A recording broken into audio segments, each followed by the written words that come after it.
Iubito, te-aș găsi un leac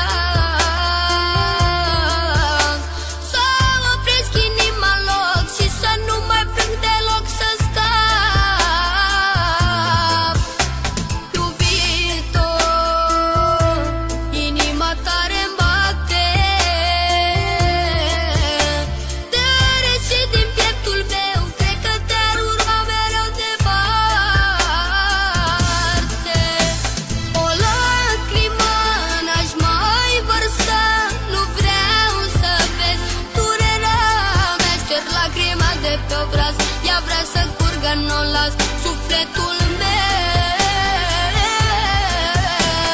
O lacrimă n-aș mai vărsa, nu vreau să vezi durerea mea. Șterg lacrima de pe obraz, ea vrea să curgă, n-o las,